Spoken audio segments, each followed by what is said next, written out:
guys, what's going on? It's Ash here coming at you today in Clash Royale. Thank you for joining me. Last time we ranked the top 10 legendary cards. This time we were going to rank the top 10 epic cards by popular request.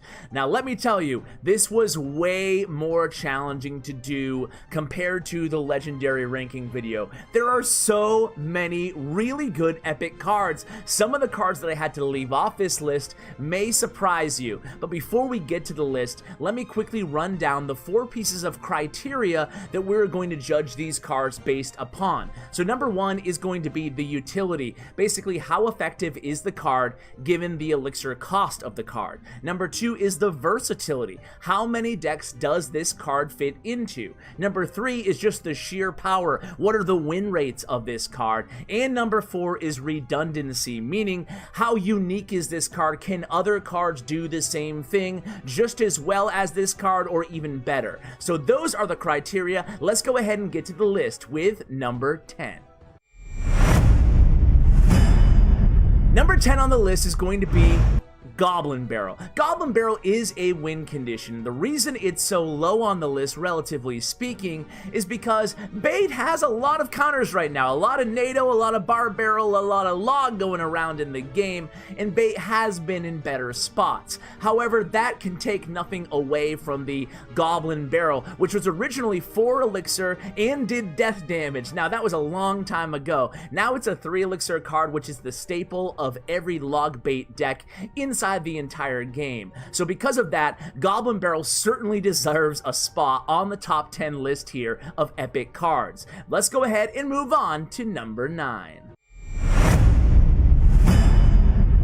Number 9 is going to be Balloon. Balloon is a solid card. It can be its own winning condition in a Balloon Cycle deck or a Balloon Lumberjack deck, or of course when paired with the big mighty Lava Hound, Balloon can do some serious damage. It's a building targeting card that benefits a lot from, again, the Lumberjack Rage or just Rage in general, or it can just be fantastic behind a big tank. It could even fit into P.E.K.K.A decks and Mega Knight decks. Balloon is just such a lethal card when it reaches that tower. Oftentimes, you can basically wave that tower goodbye after it makes contact. That's why Balloon comes in at number 9 on this list. Number 8 might surprise some people, but I feel pretty strongly about it, and that is Guards. Guards are a really good card, guys. I love the shields on a 3 elixir troop. It makes them unique, and it makes them incredibly powerful when defending and distracting. Unlike the Goblin Gang, they do not die to Log or Barbarian Barrel. They'll live again in the form of the skeletons. That's why Guards, to me, are certainly incredibly underrated when it comes to epic cards. I don't feel like they get the love that they rightfully deserve in the game. They're versatile, they make a good combo card, and sometimes they can even counter push with a card like a Hog Rider or a Balloon, providing a little bit of tankage for those cards, all for only 3 elixir. That's why Guards comes in at number 8 on our list. Number 7 is the Prince. Now, Prince is a card that a lot of people feel like deserves a big nerf. I recently had Sir Tag on the channel, and he said that the Prince, out of any card in the game, deserves a nerf. Now, I'm not sure if I agree with that, but there's no denying the sheer power of the Prince. Prince is a card that often gets buffed and nerfed and buffed and nerfed and buffed, but right now, it's actually pretty viable after the most recent buff to the card. Of course, the Charging Prince can do a ton of damage. It can be lethal if it gets to the tower. It can single-handedly take a tower down. The Prince is awesome behind a giant. It's awesome on defense, and of course, it's incredibly lethal behind a big lumbering golem. That's why the Prince comes in at number 7 on our list. Number 6 is going to be the second spell on the list. That's right, Goblin Barrel technically counts as a spell. It's going to be Poison. How could I make a top 10 list of epic cards without including the damage over time big spell, the Poison? Poison used to actually slow its troops that were in its radius along with doing tick point damage. Now it just does damage, but it can still be a very effective card. The damage over time is unique and incredibly versatile in the game. It provides a niche that Poison has that other big damage spells simply do not have. The uniqueness of the spell, and of course the popularity and the versatility of the card, along with being stable in pretty much every single meta since its inception to the game, brings Poison at number 6 on our list. Let's check out number 5.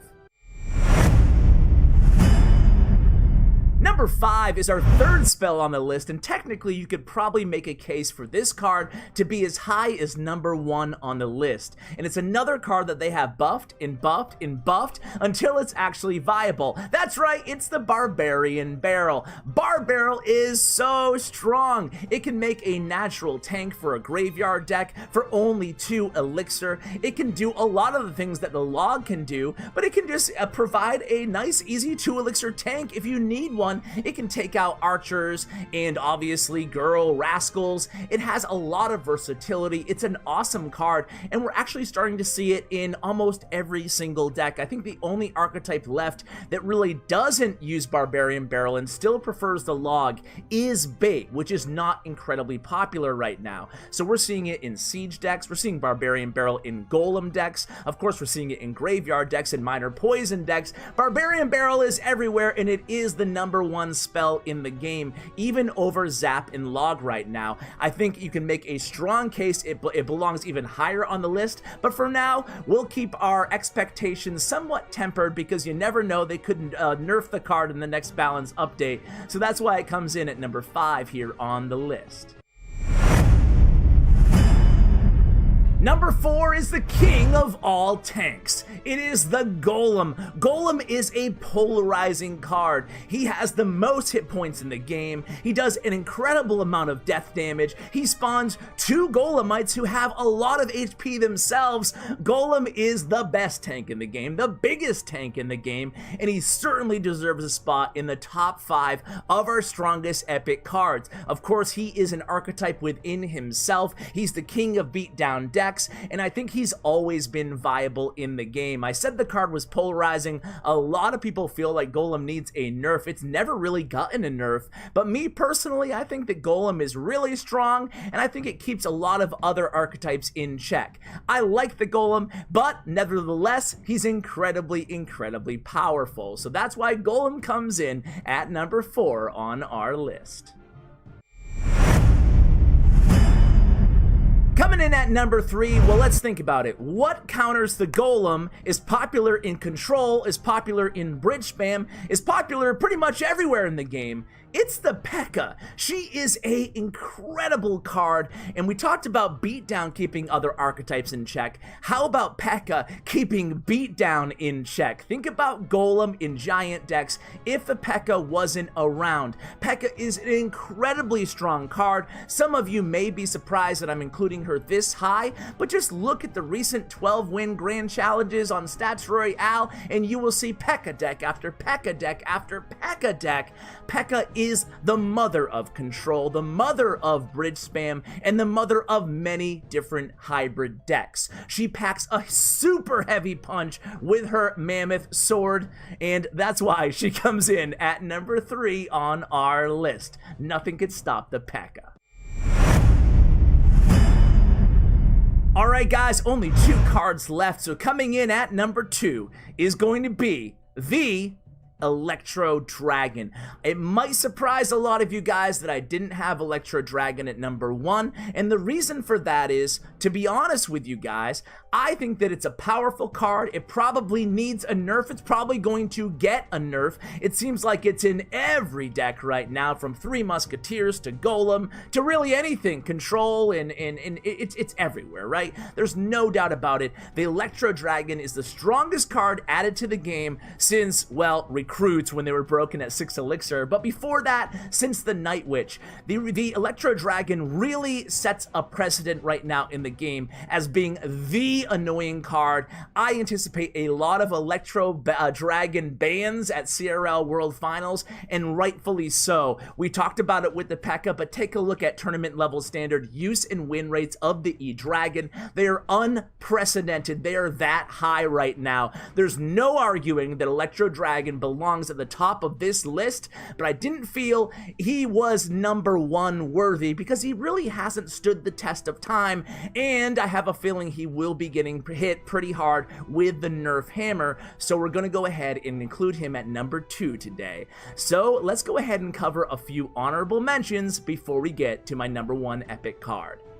Man, there are so many great epic cards. I didn't include a lot of them that you could make a really strong argument belong on the list. Now, a lot of the cards I didn't include were either 4 or 5 elixir support cards. I feel that the redundancy of those cards, meaning there's a lot of cards that do the same thing, is what prevented them from being on my list. For example, the Executioner, well, you already have the Wizard, you have cards like Hunter, which I didn't include on the list either, and then you have Cannon Cart and Bowler, 2 strong 5 elixir kind of support cards or defense cards and counterattack cards. You have the Witch, the Baby Dragon, Freeze, and Expo. So many amazing epic cards. But guys, truthfully, I think that the best epic card inside the game changed the game, similar to Miner, my number 1 legendary card. Let's go ahead and check out number 1 on the epic rankings.